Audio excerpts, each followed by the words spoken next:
Thank you for auditing the always positive, sometimes new music review show hosted by a French professor who's going to finally talk about Donuts by J Dilla. Maybe the most requested old album I've had to review. Basically, it seems as though a lot of you have been correctly mad at me for not knowing the work of J Dilla particularly well. Okay? So over this month, this weird fallow January period where there's like very little new music, I'm going to try to approach J Dilla, and I might even get to MF Doom if we have the time. But, you come to me mainly for analytical approach, right? The professor approach. But as you can tell from the thumbnail, this is an emotional one. This is going to be very serious, and I'm going to get into the nitty-gritty of style and influences and all that, but also I'm going to be very, very emotional. So if you're here and you want to feel a lot of brain and a lot of heart, let's get into this technical masterpiece that has this narrative, which is absolutely heartbreaking and which I relate to greatly. So if you want to just get to the other part, you want to skip the part where you'll probably see me cry. I don't know. I usually cry when I talk about what I'm about to talk about. You can just look in the comments. I don't edit my videos, so I don't know when it's going to be, but I'll put it at the very beginning of the description, okay? If you want to just get straight to the nitty-gritty, okay?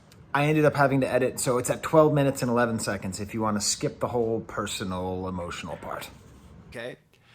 So, here's my opening question in the emotional section of this review. What is the point of doing anything? What's the value of doing anything? You, me, my baby, my future grandkids, my grandparents, we're all going to die. All of us. All of us. We create little stories saying that we're going to live on, that I'm going to live on in my children. No, I'm not. I'm going to die. Maybe they will have a memory of me.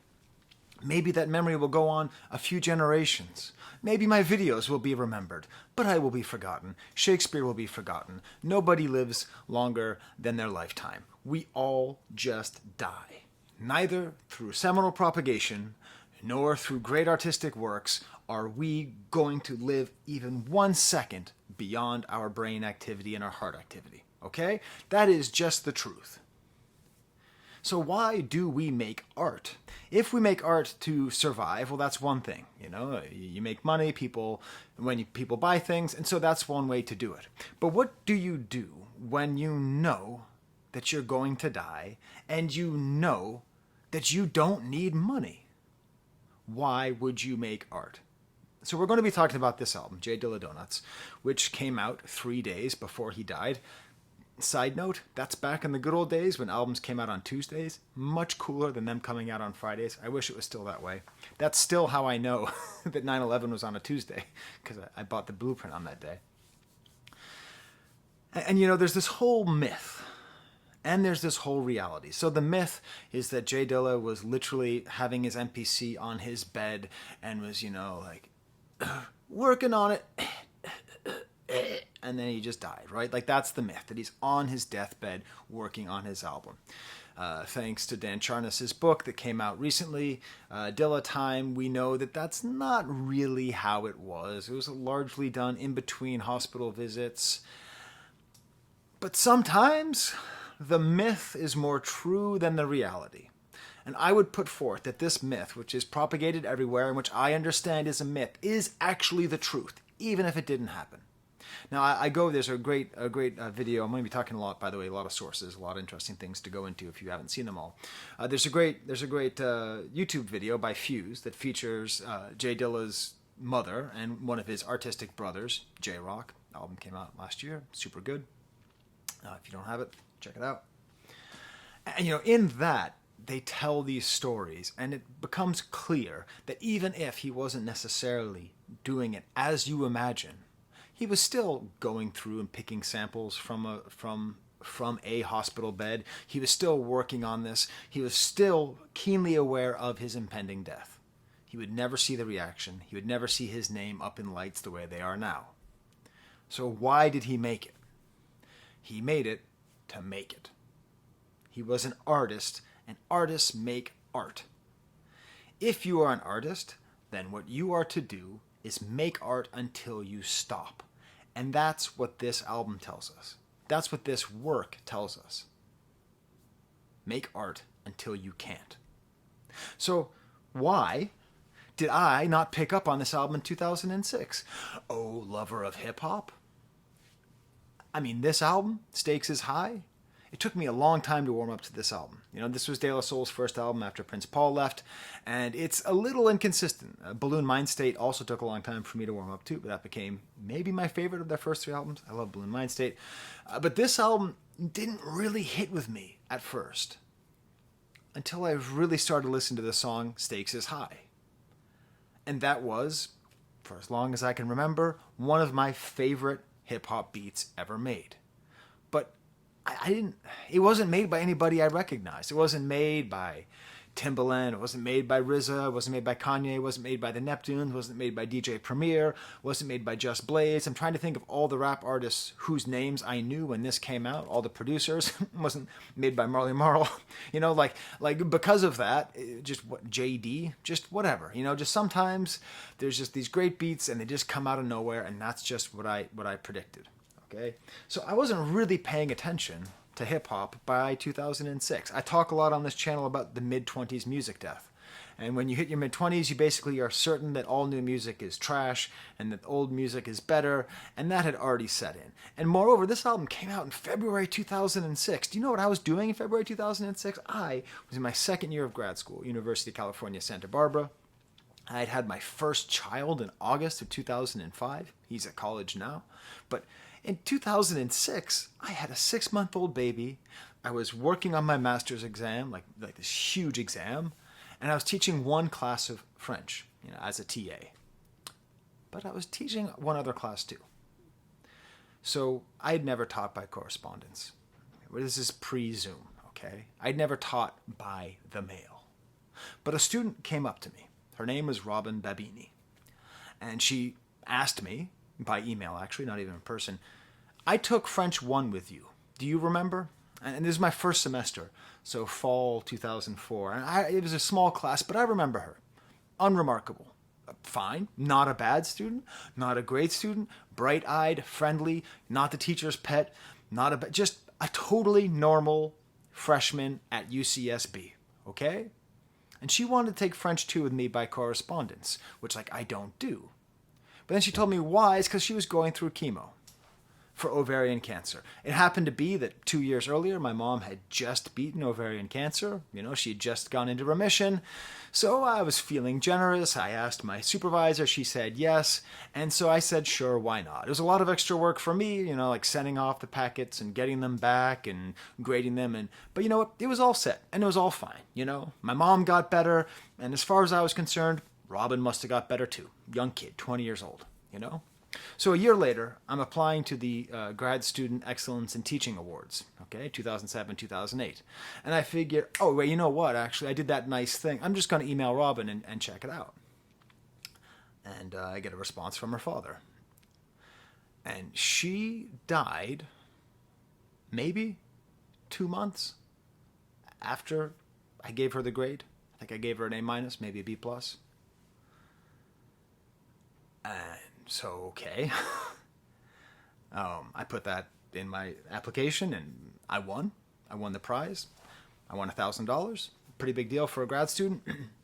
But I won $1,000 winning for this poor kid. So what I did was I started a scholarship that still exists at Santa Barbara where it's for students to take French 3. It's basically $100 for a textbook so that they can get into the intermediate section because she never had the chance. A year later, I participated in a fun run for her sorority. Very funny picture of me at a sorority fun run. And the reason I tell you all this story is that, that's why I wasn't paying attention to music, because I was doing stuff like that. And I think about these connections. And I think about the fact that 2005, 2006, both J Dilla and Robin Babini were in Cedars-Sinai in Los Angeles, struggling with diseases that would take their lives way too soon. They must have passed each other. They must have been in the same elevator. And in both cases, why was she learning French too? She was months away from death, and she was learning a language? I can't get students to learn a language who go to France. I can't get students to learn about things that directly impact their life. She was never going to make it on an airplane, much less go to another country, much less go to France. She was not surrounded by French people. She was learning because she was a student. And students learn until they can't. Learning is its own reward. This is the part where I usually cry, because to me, this made her one of the great heroes of existence. The fact that somebody would learn something so insignificant when they have so little time, out of hope, out of curiosity, out of a desire for things to be normal, I don't know. But I know that it taught me something about wisdom and about courage. So if you're an artist, you make art till you die. If you are a student, learn until you die. This channel is my creative outlet. I will die someday, hopefully. I'll be super old. I'll have done this channel for 50 years and I'll die in my sleep. Who knows? One of these videos is going to be the end. And if I knew that video, I knew that this was my last video, I'd still do it. James Yancey is dead. J Dilla is dead. Robin is dead. But they both left behind this lesson. Every day you have to wake up and do something. That's it.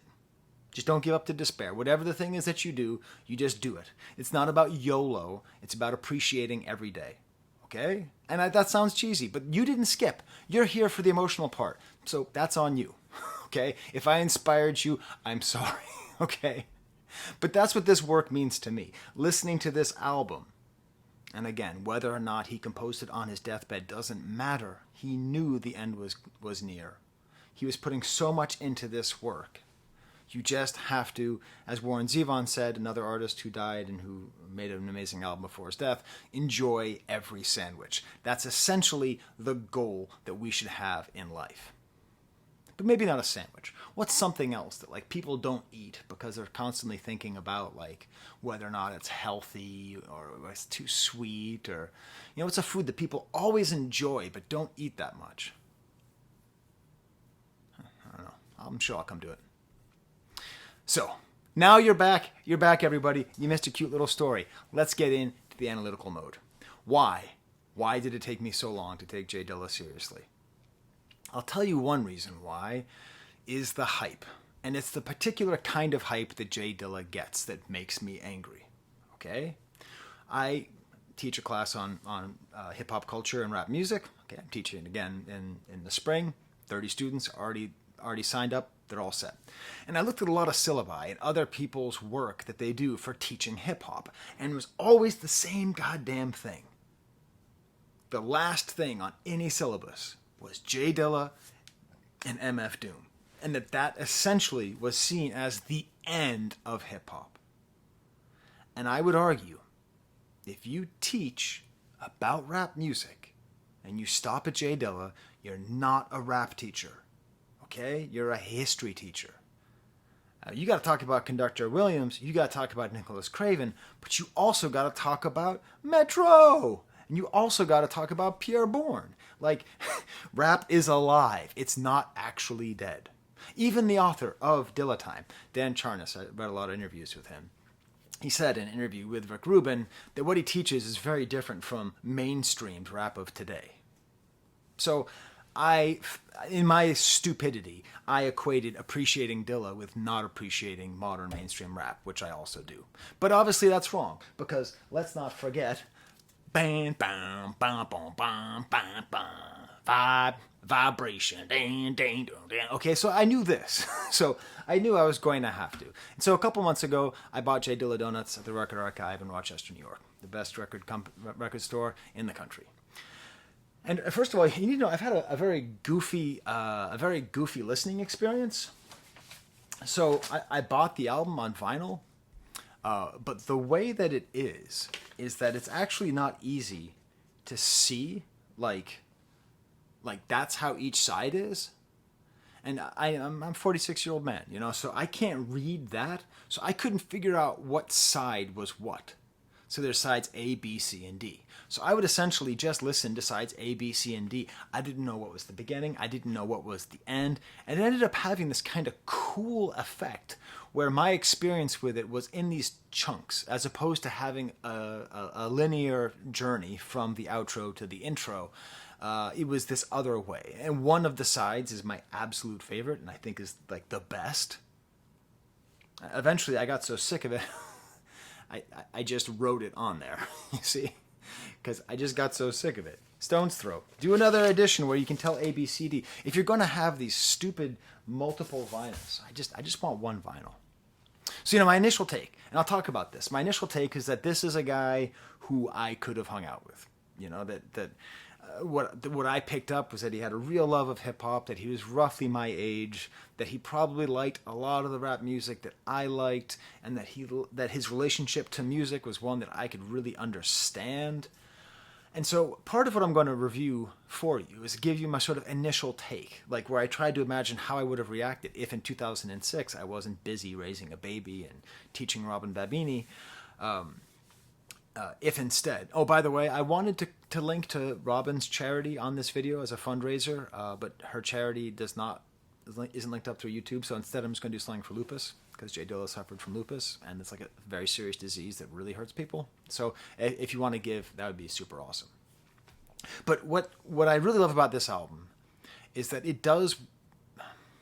Okay, this is an example I wasn't really thinking of before I just started recording. But my favorite writer of Batman comic books is a guy named Grant Morrison, who has this way of taking things from the past and sort of recontextualizing them and showing like a love of the past of Batman while taking the story in a totally new radical direction. So he has like a complete mastery of the lore while at the same time shaping it in a totally different way and writing the best stories.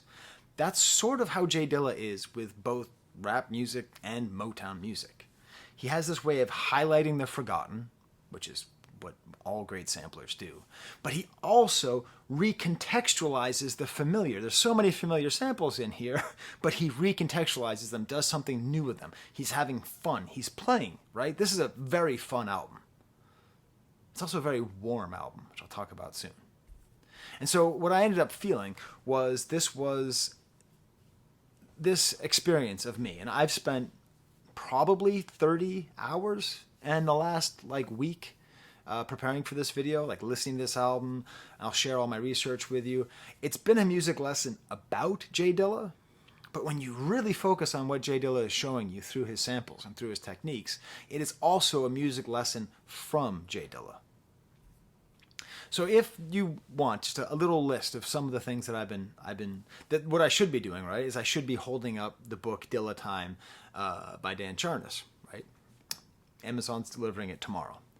So what I did instead of reading the book, which I think I'll probably do an entire different video on the book because it seems great. Interview with the Big Table podcast, hour-and-a-half interview. It's a literary podcast. It's great. Hour-and-a-half interview with Rick Rubin, which is great. It's sort of a circle jerk, but it's really nice. Hour-long interview with WBUR. Okay. Plus, I read some other interviews, online review from the New York Times. So I have a lot of his thoughts in this review. Okay. He is very clearly the definitive Dilla scholar. If you want something lighter than that, there's a Volksgeist video, which is a little bit more of that emotional side, but it's quite well done. If you're looking for podcasts, there's a podcast called the Heat Rocks Podcast, which interviews Dan Charnas, and I like the way that they talk about it. But my favorite of all the research that I've done is the Crate Diggers episode on Fuse, because it features J-Rock, okay? It features his mom. It features a lot of those myths, but it's just so well made. And they take you to his storage space, and you see all the records that he had and the way that he thought about it.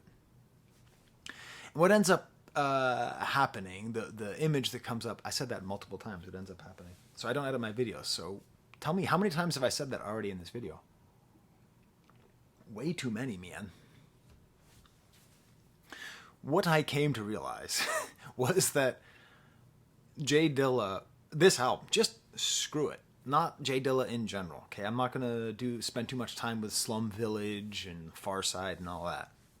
Maybe in my next video. Not my next video, but my next video on this. But that it's a rabbit hole. It's a rabbit hole filled with other rabbit holes. So you think you're at the bottom of the J Dilla rabbit hole, and then he opens it up, and it's some kind of Motown rabbit hole or some kind of experimental music rabbit hole. Till I'm sitting there, and I'm like eating my Captain Crunch in my underpants, and I'm like watching a 1968 Mr. Rogers black and white episode on YouTube trying to figure out how did I get here? Because J Dilla is rabbit holes inside of rabbit holes. Donut holes inside donut holes. And the trick, and what I think makes J Dilla, and I think this was said on the Heat Rocks podcast, there's a sort of J Dilla industrial complex. There's a lot of people. There's certain like writers where there's just so much written about them. It's bizarre. Like Samuel Beckett is a good example of that. But there's like so much written and said. And I think a lot of it is just trying to answer the question, what made Dilla Dilla? What made J Dilla Dilla? I hate to simplify, but I think we can simplify it to two basic things. Thing one, outstanding top-level crate digging. Absolutely top-level crate digging. And then the other thing is extraordinary manipulation of the samples that he drug up, especially rhythmically. That's it. And I would imagine, were he here today, he would not disagree that that's fundamentally what he did better than anybody. So when we're talking about the crate digging, there's a couple ways to appreciate that. One of my favorite ways, there's a really good YouTube channel called Bandstand that does every sample on donuts. It doesn't have all of them, but it has a bunch of them. I use that. I also use Who Sampled. I always use a little bit of my own experience. But that Fuse documentary I talked about was nice because it really went into how he looked at music. So his mother would bring him, she tells a story of going to the hospital one time when he was in the hospital, and bringing a whole crate filled with records. And he'd look, and what he'd prioritize is instruments. So he'd read what instruments were played. And then he'd listen and focus on the drums, and then on the unknown quality. That's that discovering something new. They also tell stories about how he would spend entire days in record stores. Just like, his friends would go and be like, all right, bro, you want to go get like a milkshake or something? Or I want to go get some donuts because I'm just sitting here. Another thing that the Rick Rubin podcast with Charnas pointed out is Dan Charnas really points this out in a lot of interviews, he was really into listening. Now, he goes a little bit further and says because he had a stutter, he was shy. I don't know. Maybe that's true. I'm not saying that's not true. But it is true that listening is fascinating because often you get the sense that guys who are crate digging or women who are crate digging, NBs who are crate digging, are like trying to find the thing, and it's like a prize in a cereal box. They just dig out and I got the decoder ring, and then they run off. The way that Dilla interacts with samples, you understand that he's not just looking for that drum break, that cool part. It's like he listens to the whole thing, and the music opens itself up to him, and he finds the meaning there within. And please tell me in the comments what other producers do that, like that. I'm not saying he's the best sampler of all time. Whatever. I'm not sure Prince Paul isn't better. Or, Imhotep for IM, a group out in France. I'm not saying he's necessarily the best. He's obviously one of the best. But what's fascinating is just that way that it's clear he's not just trying to find the thing. He's trying to understand the thing and then share the thing that he found with you musically. In this video, I will unveil two essential albums, which I think are the sort of spiritual center of this album. That if these albums were to have a baby, it would be Donuts. But I'm not going to unveil that now. Then we get to his style. Okay, how does he manipulate these things? Again, there's so much. There's so much. I could have spent another week doing this video. There's a famous video by Vox about how he humanized the MPC 3000 and puts forth the idea that he's the Hendrix of the sampler, which is heavily contradicted by someone named Ave McCree, Avemcree. Talks all about the sampling myths and how they're debunked.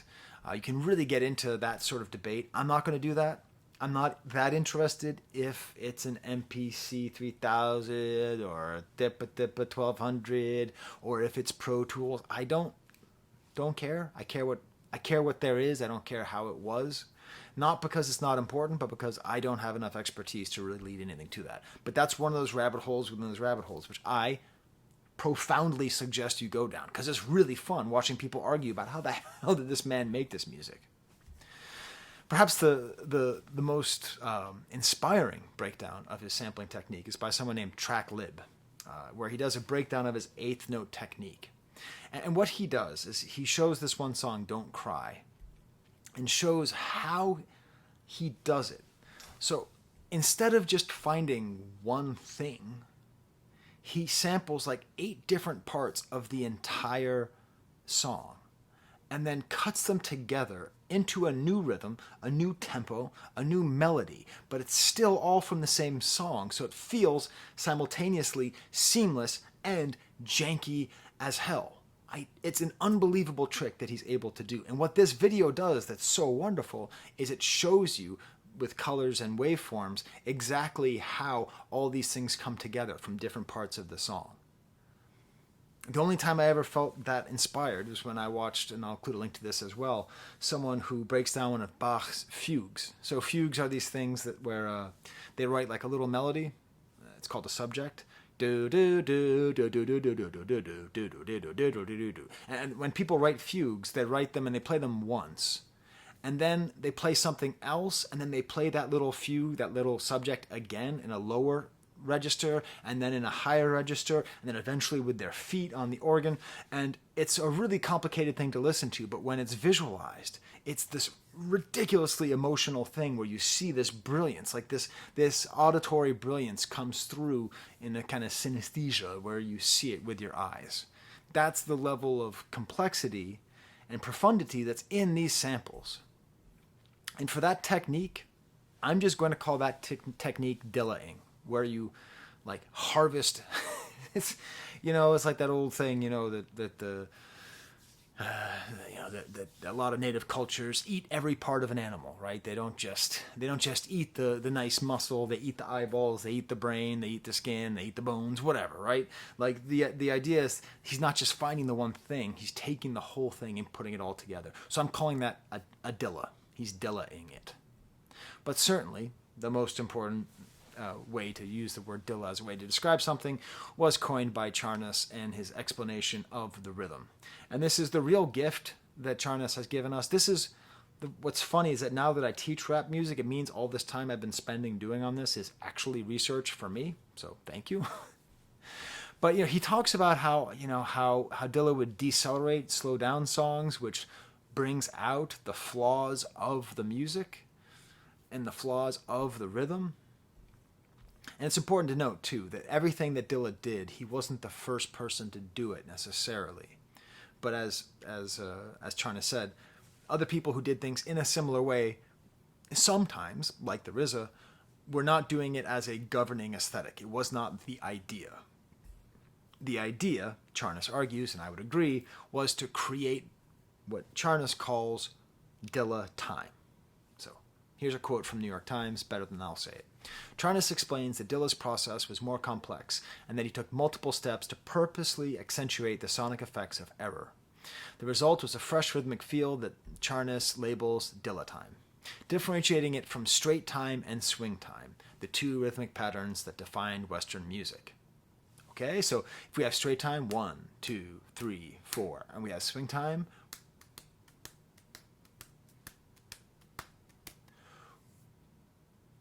straight time, European, swing time, African through African American. Okay, these two great ways of thinking about rhythm. And Dilla manages to do both of them at the same time. And he does that through the way that he manipulates the drums in the drum machine, where he will often have something on straight time, like maybe a snare, but then the hi-hats will be a little bit swung so that it has a kind of off feeling. And once I understood this, it was the end of The Sixth Sense. I was like, oh, Dilla's everywhere.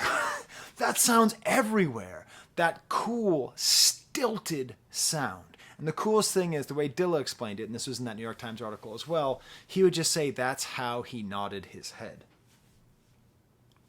This is a sensory podcast. I am getting chills thinking about it. because that's exactly it. Like, the songs that make me want to nod my head the most are the songs that have Dilla time in them, where it's not a frickin' march, do, do, do, do, nor is it like a but where you can mix in the shuffle, the swing, and the straight at the same time and have it be just a little bit off. It's like the most satisfying sound. And Charnas argues that this is a rhythmic invention of J Dilla. And what it leads to is this beauty of the in-between, between swing and straight, which is why when I kept thinking about ways of describing this album, it's between flowing and choppy. It's between mellow and attacking. Now, I'm not going to go and say, oh, it's like the difference between classical music and jazz, because his mom was an opera singer and his dad was a jazz player, and those are traditionally considered to be the opposites, and one traditionally had straight rhythm and the other traditionally had swing rhythm. I'm not going to say that. I just said it. It's called preterition. It's a rhetorical technique where you get to say something that you don't really believe just to get credit for it. I'm not going to say that's actually what it is, but it is still this beauty of the in-between, the interstitial. So this album is, let's take it down a notch. It's a beat tape.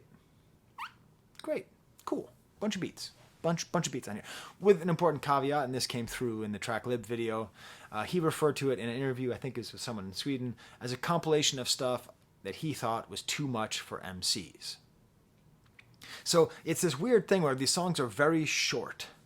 And every single one of them has like 5 samples that you have to dig into and try and figure out. And this rhythm, like, it goes beyond just Dilla time. Because Dilla time can be used for neo-soul, can be used for lo-fi hip-hop. It's just used everywhere. I mean, now that I understand what that beat is, that kind of slightly stilted, stunted sound that just sounds a little bit off, you hear Dilla time everywhere. This goes sort of beyond that. And if I were to say what album this reminded me of the most, and this might bother people, but this reminds me the most of Discovery by Daft Punk. I've looked up, I have not seen a lot of stuff about Daft Punk and J Dilla being similar.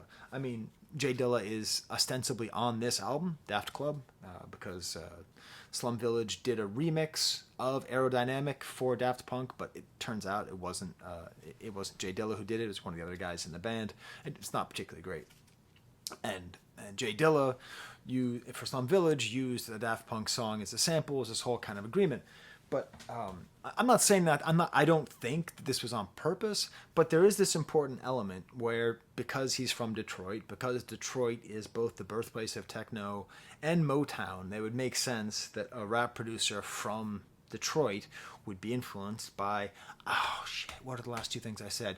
Techno and Motown. And so the same way that, like, when you get into Discovery by Daft Punk, you just, if you haven't done it, it's really fun. Go through all the samples.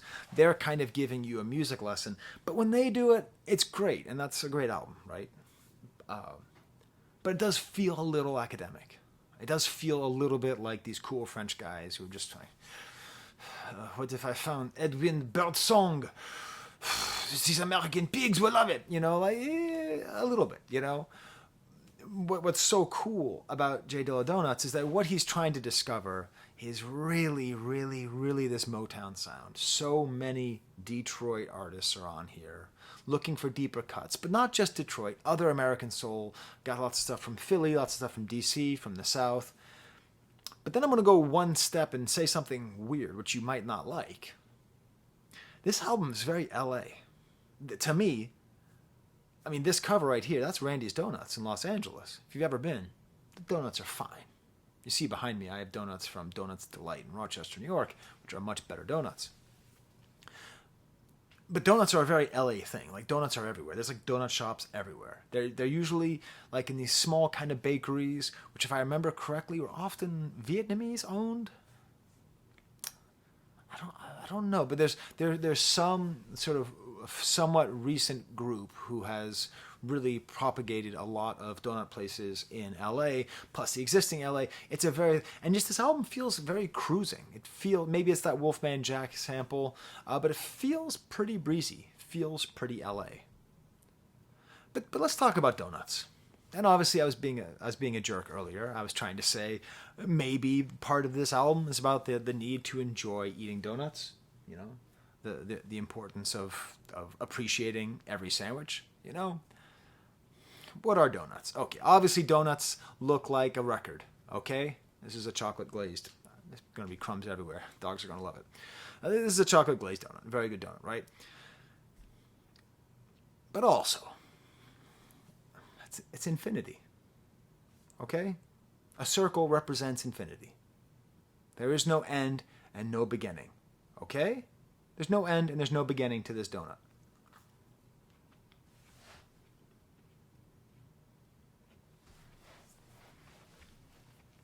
Terrible idea.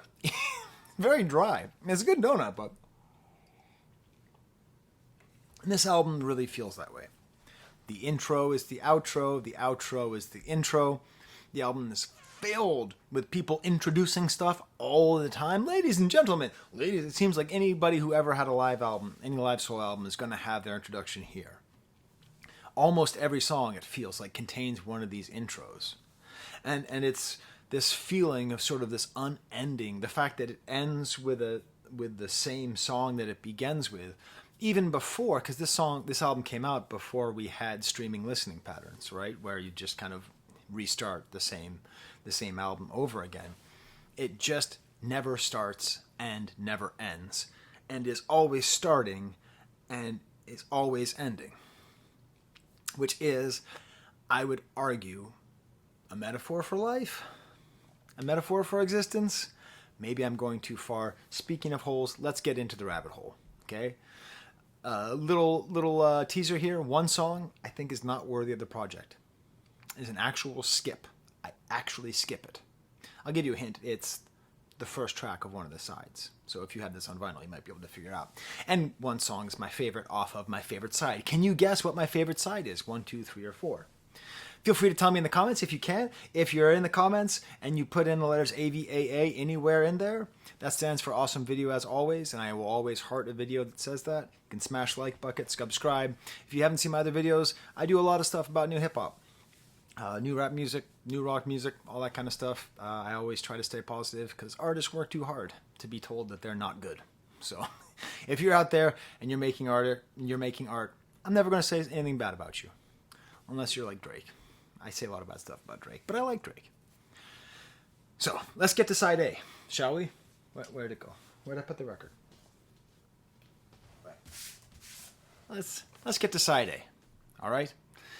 First of all, I need to mention that the most sampled song on this album is Mantronix's like King of the Beats, and it's just that whine, that little siren.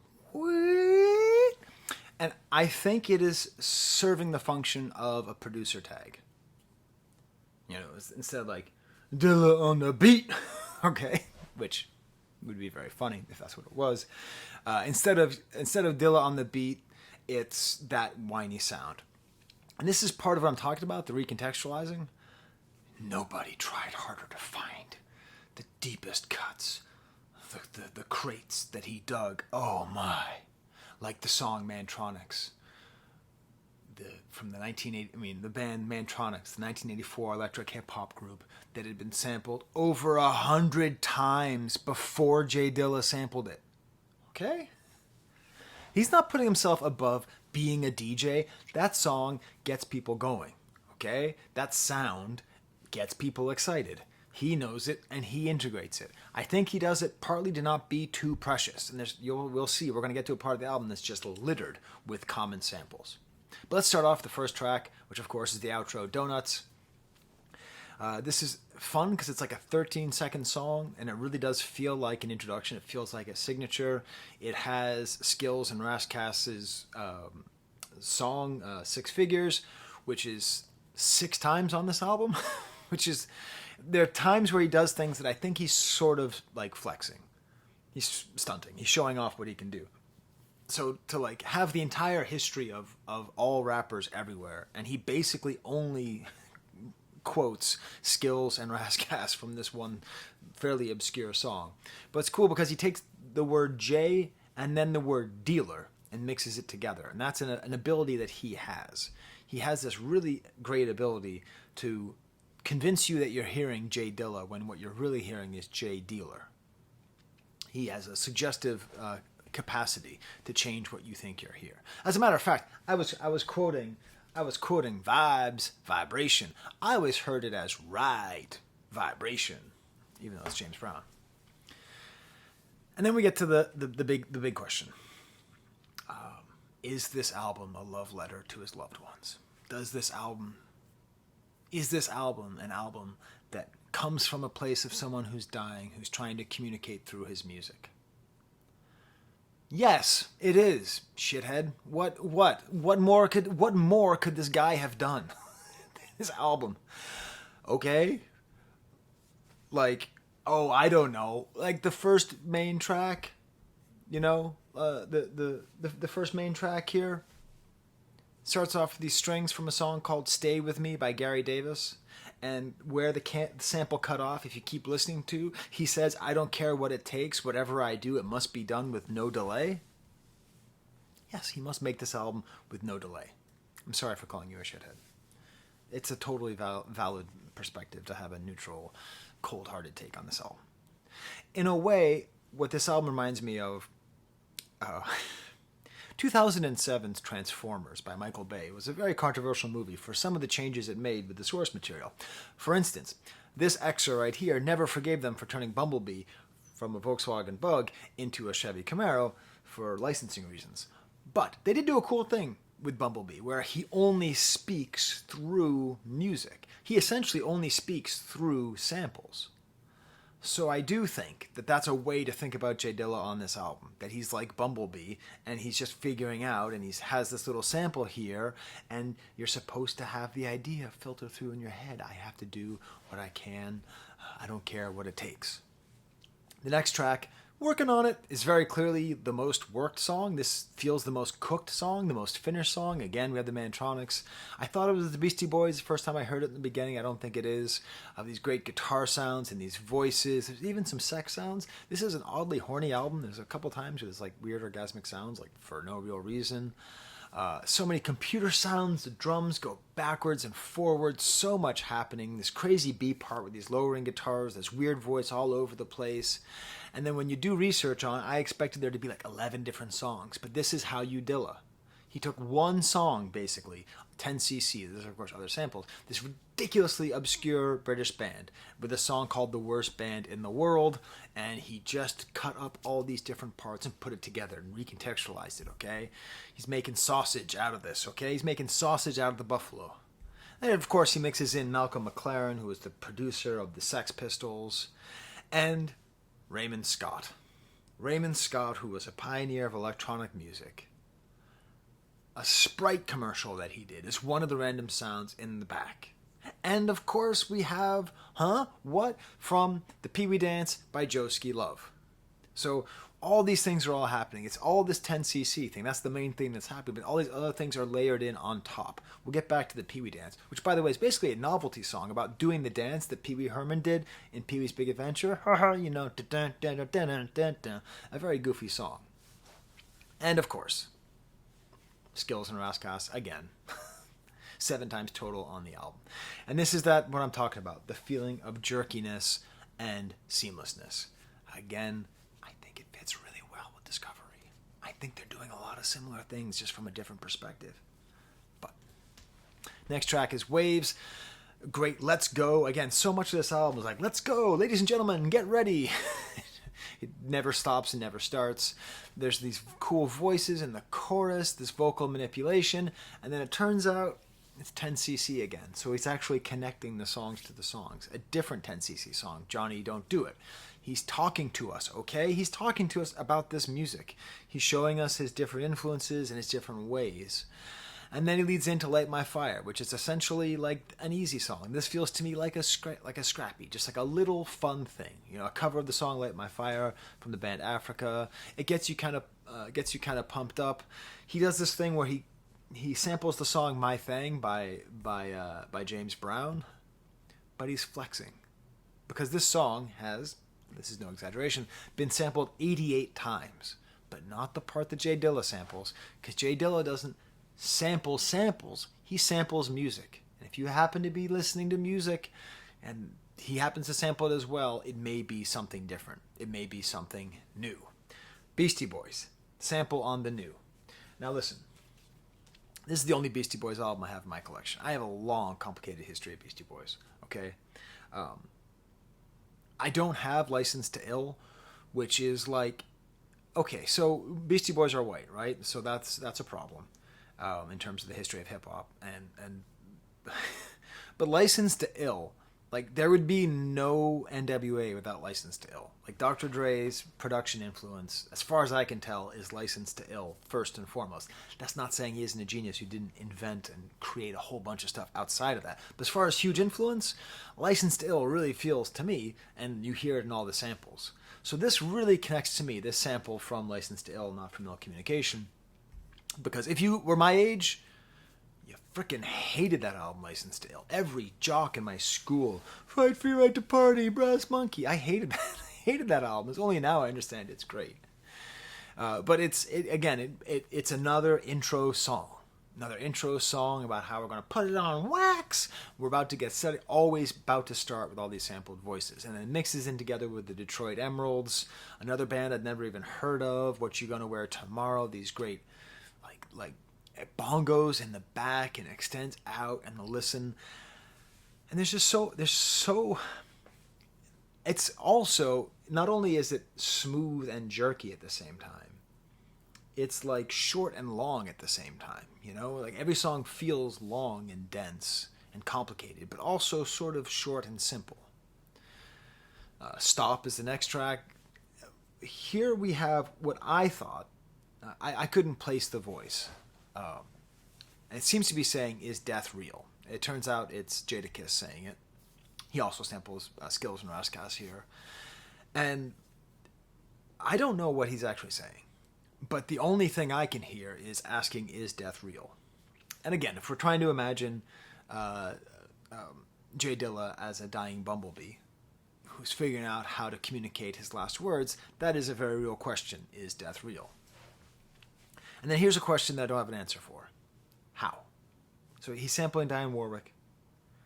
How does he get the drums to sound like this? I've listened to the original song. The drums do not, as my son says, go hard. Not particularly. But when J Dilla has it, they go hard. Okay? I don't understand what he does. That's the other part of it. It's like I don't actually understand it. Because he didn't have like stem separators, right? It's 2006. He's not, right? How the hell is he getting how is he... You could simultaneously listen to some of his samples and think he's just doing a needle drop. And then you could listen to the same thing and then really focus on it and realize it's a completely different song. It's like he's doing covers. He's just doing so much. Thank you so much for bugging me all these years to review this album. People is the least danceable, weirdest track. I think this is a good reason why they're sort of... these are considered not made for MCs. These loud people screaming loudly, people, on these African drums that slow down and speed up. It turns out this is Eddie Kendricks, who's a member of the Temptations, one of the biggest Motown bands. Like Just My Imagination. That's that guy. Okay, so Just My Imagination guy is the guy who's singing on this song as well. But it also speaks to a particular time in African American history and American history, because of course African American history is American history. Where there's a real desire to connect to Africa, both culturally and physically, but mostly culturally. So there was this time in the late 60s, early 70s, to an extent it continued or was reborn in the 80s for a brief period of time, where like African music was was integrated more into African American music, and that's what this is a remnant of. It reminds me, I spoke of I Am previously, the French group. It reminds me a little bit of a song called Libère mon imagination, Free My Imagination, that talks about how the tempo of music comes from cotton fields. But he's never just alone. He's never just going to do just that. He also mixes in some Indian sample, Asha Boshley, and of course has to mix in another rap artist saying, okay, everybody, check this out. All right, check this out. Run DMC from a live album. Seriously, the whole album is people saying, everybody get ready for something to happen. And then by the time the album's over, that's what you've been listening to. And of course, the siren is all over this as well. The next track is called The Difference, and it's spelled in the way that the TV show Different Strokes was spelled. And I think that's on purpose. I don't think it's like saying anything. I think it's just trying to be funny. But different... if I were a cultural commentator, not a music reviewer, I would love to do a cultural breakdown of the TV show Different Strokes, with a black creator, kind of go into it and like how did white, because it's a story of a rich white guy who adopts two black teenagers, well, one black kid, one black teenager.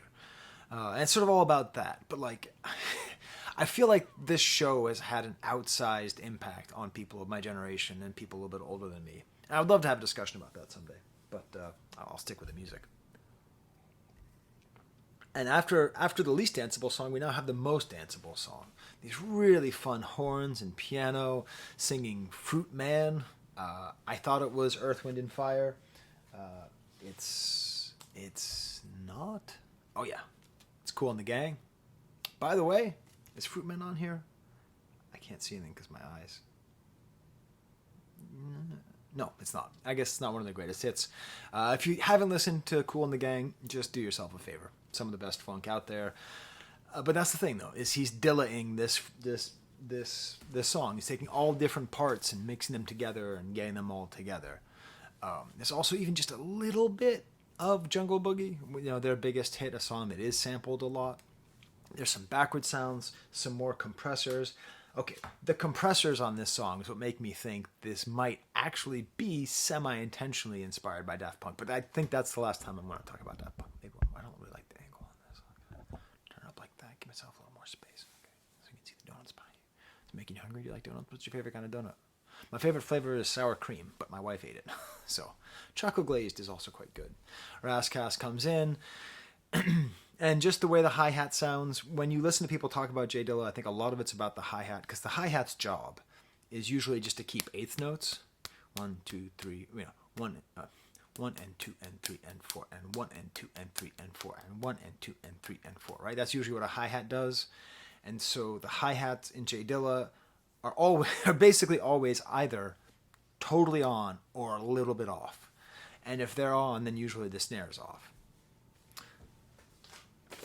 Flipping over to side B, we have MASH. Okay, so when I heard this album for the first time, I think this was the last side I put on, because again, I just couldn't tell. Oh my God. I was like, okay, I get it. The side A is great. Everything I just said is great. Working on it, great, awesome, cool. But MASH? Oh my God, this song. This piano made by some kind of like experimental Canadian composer. And this time you really feel that he's Dilla-ing it. Okay, that he's really just taking this piano that's beautiful and he's turning it into all these different things. It reminded me strongly of the piano to the song Cream by Wu-Tang Clan. It very clearly wasn't the same, but if you put the two next to each other, you can see how two genius producers sample idiosyncratic piano loops, but just the way Dilla does it, it's just on another level. I'm not saying that Dilla is better than or greater than the RZA, but I am saying that this is a ridiculous flex how he's putting this all together. And then mixed in with all that, of course, is Frank Zappa. This is not the live Frank Zappa album. It's some 80s Frank Zappa album. If you don't know Frank Zappa, this is probably the best album to start with, live at the Fillmore East 1971. Okay, just if you're like, hey, what's Frank Zappa about? Check this out. It's got a lot of his musicianship, a lot of his good rock, a lot of his good weird doo-wop stuff. It's very cool. But having Frank Zappa's voice on here really indicates who he's talking to. He's talking to the streets, sure, but he's talking to music heads. He's talking to people who would care. I hear Frank Zappa was my parents' favorite musician. That was basically the only music that they'd ever listened to when I was growing up. Which, if you know his music, I should be a lot weirder. It's just great. You're going to dance like you've never danced before. Just beautiful mix up of these different things all together. Frank Zappa was dead by this point, right? Yeah, he was dead by 2006. But I imagine he would have gotten a kick out of it. Now, he was such a contrarian snob jerk. Great guy. Contrarian snob jerk as well. That maybe he would have said, it's not real musicianship or whatever. But the way these rhythms are played with. And then there's this super weird breakup at the end where we have Lou Rawls' cover of Season of the Witch, which I think is a Donovan song. And it's this weird bit. And this is where I'm confused, because this happens 2 songs in a row where this little weird half song is there. Oh, I'm sorry, I just got really sad. So, I get it now. It's the craziest thing on the whole album. I had my little avant-garde rapometer. It's like the most crazy sound of this strange and this weird drum beat. He didn't have time. He didn't have time to develop that. He didn't have time to build on that skill. He didn't have time to go in that lane. Yeah. Gail McDermott, by the way, is Galt McDermott is the name of the person who plays the piano there. And just a little super weird bit of... I'm sorry, I have all my music over here. Yeah. A little weird bit of music trivia. So Galt McDermott, these are the rabbit holes I'm going down. I'm taking you with me. Was a French Canadian who studied African music in South Africa and won a Grammy for a song called African Waltz. Before you get too pissed at the cultural appropriation going on there, it wasn't his performance of African Waltz that won the Grammy. It was Cannonball Adderley, like the great jazz musician. So a French Canadian wrote a Grammy-winning song for a Black American jazz artist, jazz musician. Funny stuff. Time, the donut of the heart. Don't worry, I'm not going to take another bite of the donut. Another just super easy flow. This maybe is the least complicated track on here. This is from Jackson 5. Jackson 5 are really, really enjoyable to listen to. But it's this cool sitar sound. It's just so enjoyable. Again, weirdly horny. All this laying moaning in the back. All I do is think of you.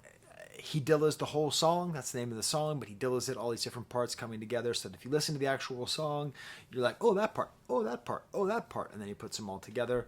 According to that, the Fuse video, the first album that he was ever given was the soundtrack to The Wiz by the Jackson 5. And he would just listen to it over and over again. So I personally, I see this as being a communication of his musical beginnings and his deep connection to the Jackson 5. And I can't think of any other groups that talk a lot about Michael Jackson and his importance. But it's just beautiful. And let me see. Yeah, the orgasm sound comes from Sweet Charles Sherrill, who was a member of the JBs. So he had a solo project.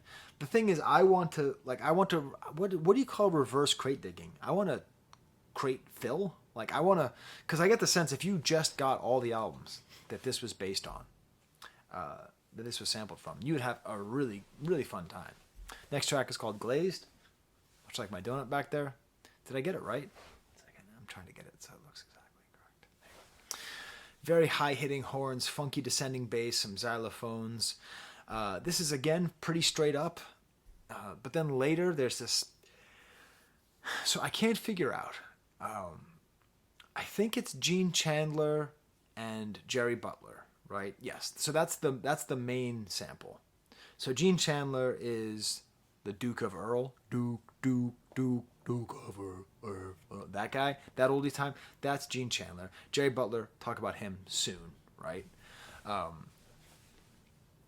But then there's this like bass sound and this other sound from the song Ball of Confusion, but I can't figure out, is this Edwin Starr's version of Give Peace a Chance of Ball of Confusion, the guy who did War, What Is It Good For, or is it the Temptations? And if it's the Temptations, which I think it probably is based on what I've heard, would then connect it with that Eddie Kendricks thing earlier, and of course connect it to Motown and the history there. And we get back to that weird thing at the end, that Lou Rawls Season of the Witch super freak out, like just why is that happening?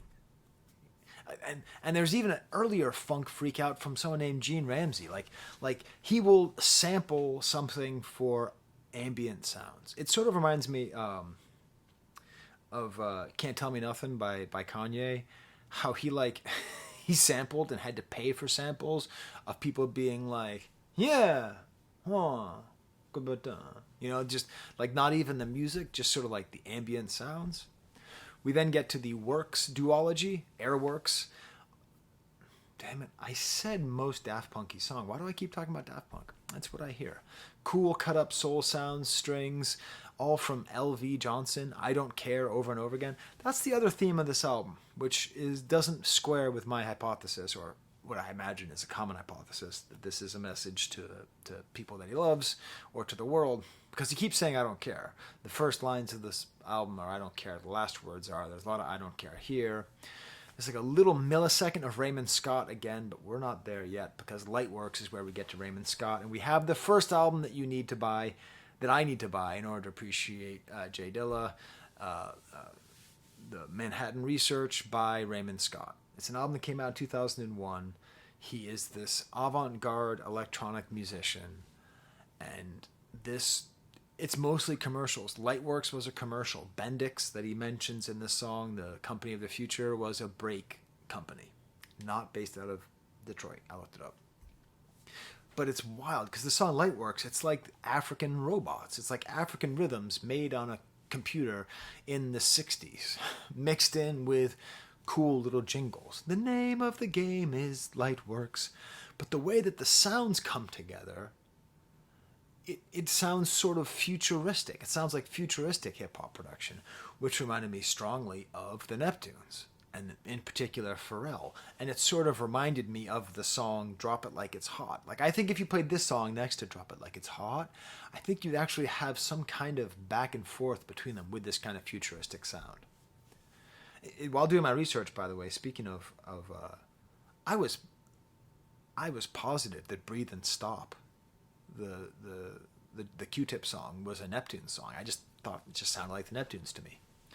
It's produced. Oh, wait, who actually produced that song? that was J Dilla. So I think that's another thing we could potentially do, or the J Dillarati could do, is develop some more theories about the interchange between the Neptunes and J Dilla. I mean, I know that one was a mainstream hit, or a stupid Smokey Bear hat, whatever, but still. Again, just a male voice just saying, oh yeah, just Raymond Scott all over. So Raymond Scott, this was one of those rabbit holes I went down. He was hired by Berry Gordy to be Motown's electronic music head. He tried to invent something called an electronium. Like, this Manhattan Research Project is a wild album, and J Dilla is doing everything except for putting it in your damn cart, okay? Setting it up on your queue. Absolutely wild stuff. And it has this Detroit connection. And he was the guy that wrote some of the best tracks. You're not even ready. You are not ready. Based on what I just told you that he is famous for electronic music and commercials and J Dilla. For me to tell you his biggest influence on music in the 20th century. I'll give you a second to think about it. Looney Tunes. His music is all over Looney Tunes. There's a track called Powerhouse. That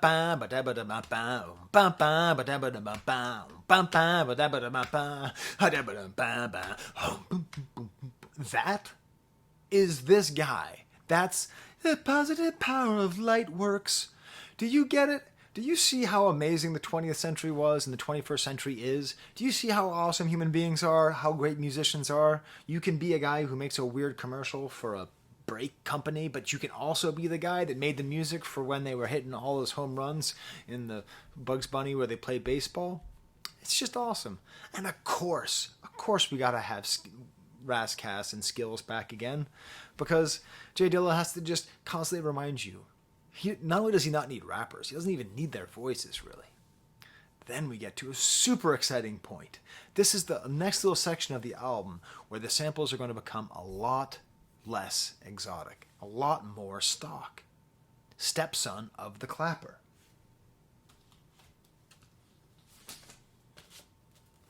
Stepson of the Clapper. Okay? Maybe you're young. Cool. Awesome. That's sweet. Maybe you don't know why I'm holding these things up. But if you like J Dilla, and you don't have these albums, or you don't know these albums, I'm not even making fun of you. I'm jealous. I'm jealous because you never listened to Paid in Full. Or actually, straight up, I'm going to be honest. I prefer the version off of Marley Marl's House of Hits. It's a different mix of Eric B. for President. But the point is, they both, and I think Eric B. was the person to find it, used this sample, which has been used hundreds of times. Clap your hands to what he's doing. Louder. Came in the door, said, right? But again, J Dilla is not. Did you get it? I've only spent like a week really thinking about J Dilla, and I feel like I'm going crazy. I feel like I want to run out in the street and just be like, do you know that all the music you like is because of J Dilla? And I thought, but what he does is that he extends it because it's a sample from a group called Mountain. It's another live album. And I don't know how Eric B. found it. Again, this is generations of crate digging. Which, let's just take one more second and appreciate the fact that crate digging, sidebar here, okay? The copyright stuff, it's insane. Copyright law is screwing up art so bad. It's hurting artists so bad. Do you know how many streams Mountain gets from people who like hip-hop? Okay? Do you know how many albums they have sold because they were sampled? Do you know that rap artists just don't sample anymore because they don't get to keep any of the money and they might get sued? Sampling died because of copyright law. It's so freaking sad.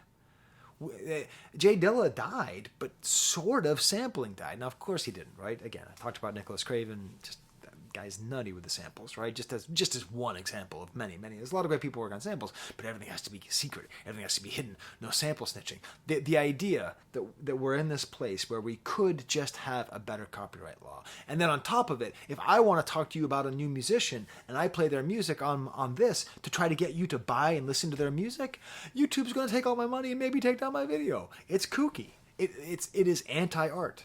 And it's not for the money. Like, I would get it if they made more money. But Mountain doesn't make more money by the fact that no one is sampling them anymore. Okay? Trust me. Playboi Carti would love to sample Clap Your Hands to What He's Doing. Okay? I'm sure he would. But he's not going to risk it. And who loses out? You? Me? The copyright holders? Okay. So what was I talking about? I was attacking people on the street. Rambling about copyright. Yes. So this sample, J Dilla extends it out to the point where he gets mad in the song, the original song, and says, "On tempo, Jack," because he gets grumpy, right? He gets grumpy that they're not clapping on time. So he's including the claps, which means that J Dilla has included claps which are off tempo, that are now part of the track, which then creates those imperfections which go into making Dilla time. He took the song itself, the original song from 1971 or whatever it is, has Dilla time in it because it has that weird off-kiltered rhythm that makes you kind of nod your head and think that something's a little bit off. So, he's the stepson, right? J Dilla's the stepson of the Clapper. There's also a whole thing in Charnas's book that he describes on a couple interviews about some movie with Sidney Poitier and Bill Cosby, and at the end they play a movie and they clap along and the clapping is off. And according to Charnas's theory, that's the birth of Dilla time. It's a very convincing theory. Next track is Twister. Huh? What? Again, going back to the Pee Wee Herman song. And this starts off with, would you please join me in welcoming? Okay, so I'm doing that thing again, right? So, Welcome to the Terror Dome by Public Enemy is the best produced song in rap history. So, there you go. There's a hot take. Maybe it's not a hot take. You feel free to come at me in the comments. I know it gets anti-Semitic. There's some problems with the themes. But production-wise, it is the best the Bomb Squad ever had. And it starts off with this introduction that has, would you please join me in welcoming? And this is, again, a conversation that he's having with us. In this little section of the album, J Dilla is introducing us into he's recontextualizing these things, because now we actually hear in welcoming the Temptations, because it's the Temptations, because this is from an album. This is from an album called The Motor Town Review. This is the Temptations again. Eddie Kendricks again. The song's called Cloud 9. So that's the album it's off of. But J Dilla's done. He's done. No more cool stuff. We're done. The album's No, wait a minute though. I'm not even done with side B yet, because I didn't tell you the other thing, that later on in the same track, he samples the same album with Stevie Wonder from Once in My Life. That's the second album. If you get Manhattan Research and Motortown Review and mix them together, you have J Dilla Donuts. Those are the most sampled albums. Those are the most interesting things on this album, is mixing them together. Motortown Review, a live album that represents the glory of Motown, the glory of soul music, the glory of Detroit, the glory of live music, of energy, of dancing and excitement, all those things. And the song, it's just, he recontextualized, would you join me please in welcoming? Bomb Squad were the producers for Public Enemy, and their goal was to destroy music, which is very, very cool. There's even a certain point where it reminds me strongly of... So I got all my CDs down here. I got all my props. My wife tells me no one cares about the props. I care about the props. The song Public Enemy #1. It actually sounds like a sound-alike of the Fred Wesley sample. Wow, wow, wow, wow, wow. Turns out it's another American avant-garde electronic producer, a guy named Fred Frith. Just mouth harp voices everywhere. We then get to, who cares, side C. The good one. This is the side. This is why I had to label them, because I basically only ever want to listen to side C. It is by far my favorite. Starts off with an "Oh yeah," which has been sampled 809 times. Run DMC getting set. The strings are rising. The singing sounds like Smokey Robinson. It's not, but it has this nice gentle sound. And then at the very end we have King Tim III, Personality Jock, which was the first commercially released rap song. Maybe. Okay, it's a long debate. Rapper's Delight or King Tim III. But this is on purpose. He's taken us through Eric B. and Rakim. He's taken us through Public Enemy. He's taken us back to the late 70s. It's a hip-hop history lesson. It's a hip-hop sample lesson. It's a Motown lesson. It's an electronic music lesson. It's an all this thing lesson, while also being a banger of an album. Only One Can Win is the song that they sample. I thought it was maybe Michael Jackson. It's not. It's the Slivers. The song's called Two Can Win. And this has this beautiful thing where he's Dilla-ing this song again, taking different parts and putting them together. Dilating? That's maybe better. It's like dilating. He's dilating the song, and this voice goes up super high, and it sounds like an opera singer. And it makes me think it's because his mom was an opera singer. That's too much. I'm going too far, Skye. I still think it might be true. Next track is called Don't Cry, which is but I want to, because you just died.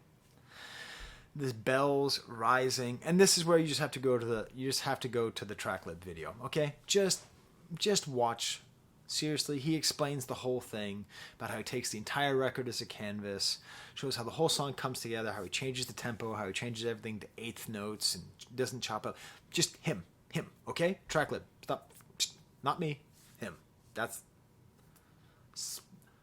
some of the best work I've seen on samples are done that video on this song, okay?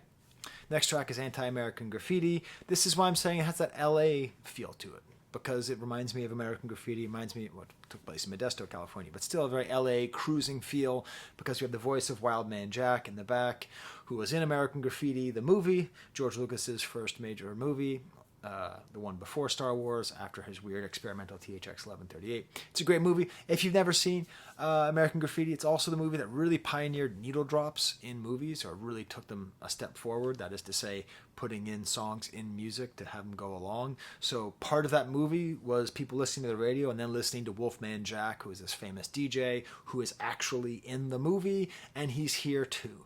And then it's mixed in with this super weird song called Family Tree by Tintin, this weird British song. And this is it, right? This is not my favorite song, but it's close. And it's like, what is the drum sound? How does he get the reverb on the drum sound? It's not in the original.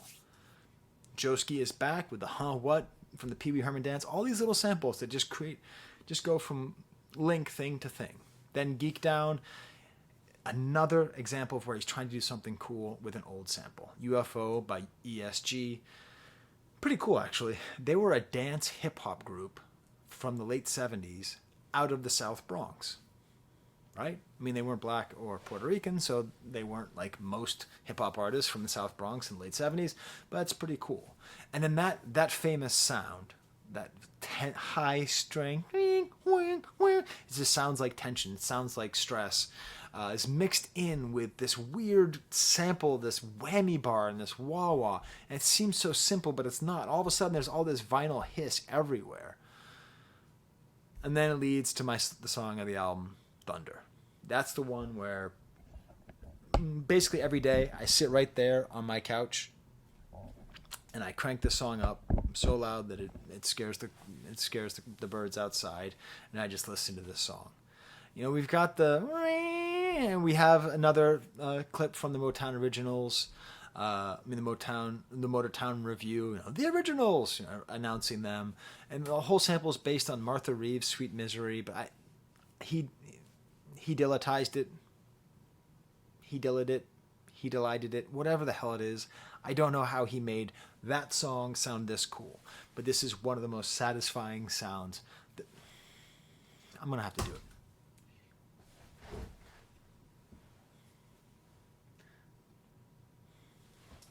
Dropping donuts. You see how good this bite looks? You see that? You see that? You see that? Okay. See how good that is? See how good that's going to taste? That's the feeling that this beat has.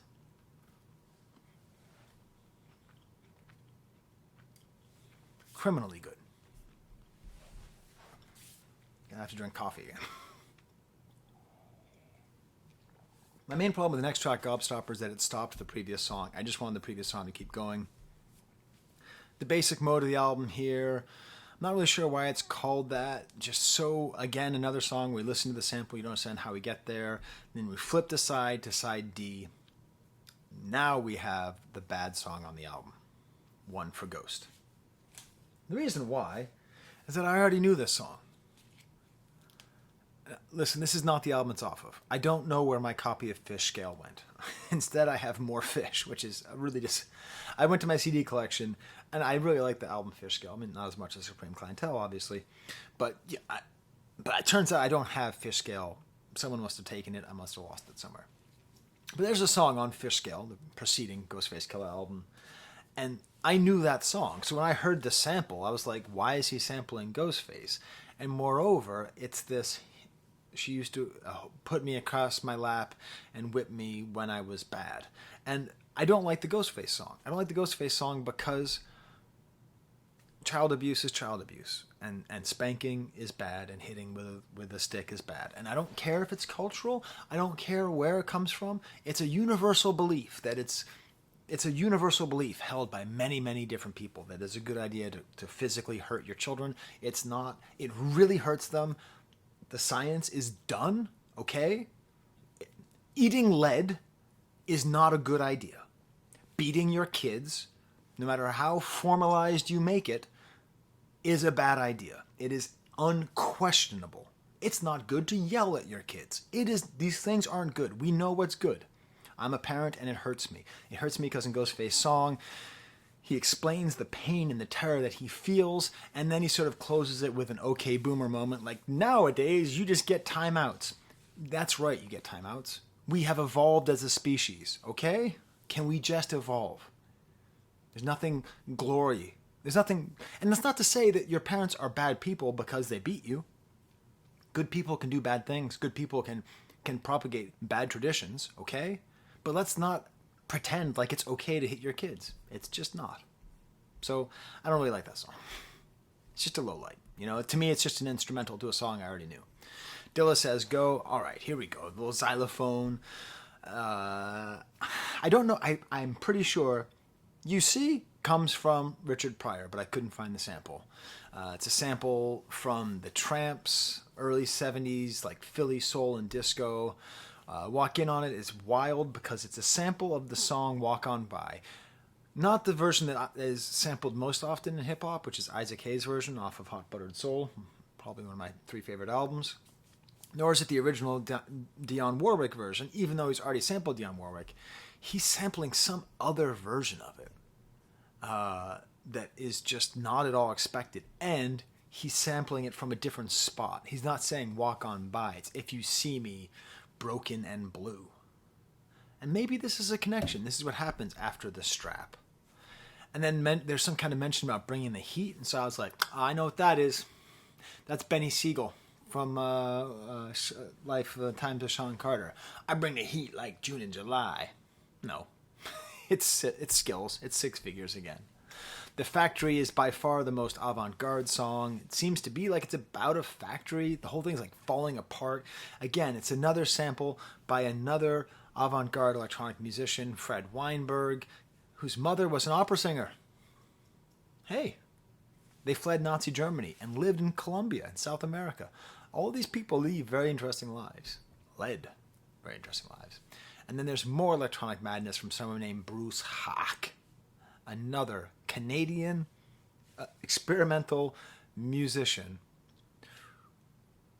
who was on Mr. Rogers' Show in 1968. And also released an album called Electronic Lucifer.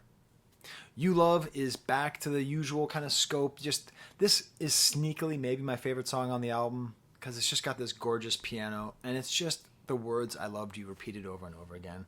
And if I could communicate anything to people that I care about after I die, it would just be I love you. It would just be I love you over and over again. That's all you got to say, If you listen to the sample, the original sample is a lot slower. Again, Jerry Butler, member of the Impressions. I don't have my Impression CDs here. Fascinating guy, the guy who wrote the song this sample is based on. He served as a Cook County Board of Commissioner member for 30 years. But, just I love you, I love you, I love you. We then get to High and By. This is fascinating because, again, I'm like, I know this song as well. Because this was another song that Ghostface used, the song Beauty Jackson. But it doesn't bother me as much because the sample doesn't bum me out. And if you listen to the original song that it's from, a band called The 3 Degrees, the song's called Maybe. It's like this spoken word song about running into a lover who you never should have broken up with. And it just has this this really ethereal quality. And Ghost actually does that on his version of the song. I was infatuated. She put a bottle of perfume to her neck and sprayed it. Plus, the bottle was nickel-plated. Goofiest lines. And it's perfect. It's just absolutely perfect the way Ghostface used it and the way that it is here. I think unlike the strap, it doesn't feel just like an instrumental to me. The next track, of course, is By. The vinyl cracks are just super strong here. There's all these gorgeous little bloops. And this is, again, when we think about his skill with sampling. He takes the Isley Brothers song from 1980, Don't Say Goodnight, that has, it's kind of electronic, kind of futuristic, and makes it ridiculously futuristic. All bloops and bleeps. This is his ear, his crazy, crazy ear, that he could hear this slightly strange song and turn it into an electro banger. Okay? And the drums, they stop, and they start. Last donut of the night. Ladies and gentlemen, again, these songs keep starting with ladies and gentlemen. Man who went out and made a name for himself. I give to you from his deathbed, right? That's where he is. This is Gene Chandler from the Rainbow Room. Again, the Duke of Earl guy. And then the final track is sometimes called Intro, sometimes called Welcome to the Show. It's a very unexpected song, and this is where the real nature of this album really becomes clear to me, right? Because it's these vowel sounds of E, E, E, beautiful sounds. It feels like it'll just keep on going till infinity, right? Because it's the intro at the end and the outro at the beginning. And as a matter of fact, he puts the outro at the end of the intro, which is the outro, which then becomes the outro and the intro. I'm not crazy, you're crazy. But when you go to the original sample and you listen to the entire song, this band Motherlode, a one-hit wonder out of 1969, another Canadian band. By the way, props to my Maple brothers and sisters. There's a lot of Canadians on this album. The song is called When I Die. The lyric that you are hearing, E, when I die, I hope I'll be the kind of man you thought I could be. E. So, there's my emotional, analytical take. I can't wait to get the book. I can't wait to enjoy the rest of this donut. I can't wait to enjoy making videos. I can't wait to appreciate every moment that we're here. And one of the best ways to appreciate it is just live in this life, you know? It's awesome. Thank you for watching this. I hope you learned something new. Maybe you didn't learn anything new, but you just love this artist so much you just want to have someone else talk about it.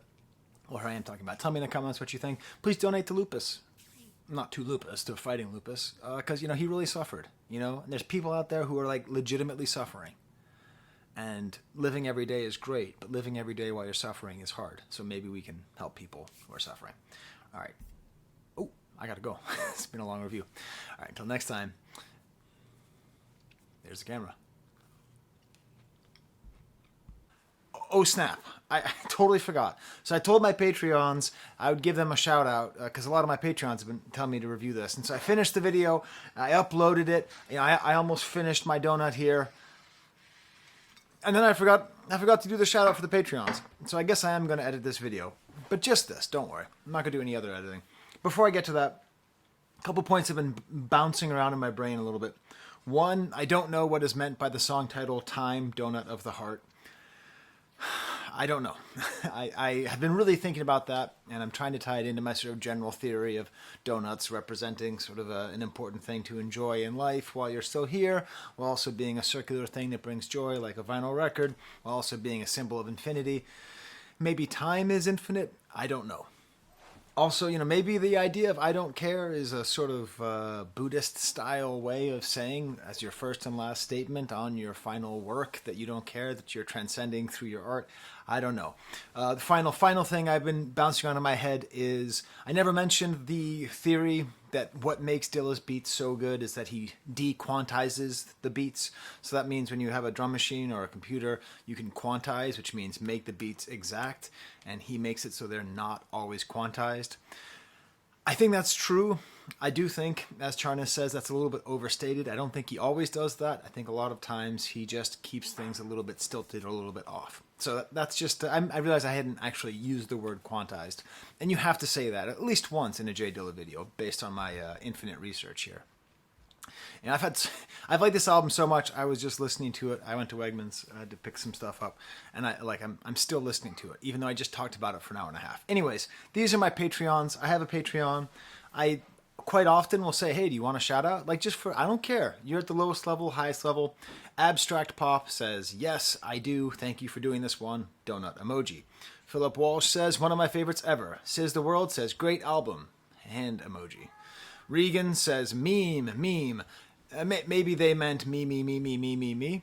Who knows? Lear says, if you can, and then that's either a poop emoji or no, that's like a human going like this with lines coming out their head. Reese Deno just leaves a donut emoji, so we'll go with that. Bruno Salazar does some kind of smiley face. And is that it? I thought I got more people. 1, 2, 3, 4, 5, 6, 7. Yeah. There you go. You know, I'll even say all the people who liked this comment. How many people liked this comment? No one liked this comment. Just me. All right. So anyways, enjoy every donut, eat every donut, learn every day. And I already said all that. There's the camera. Go to Donuts Delight in Rochester. There's the camera.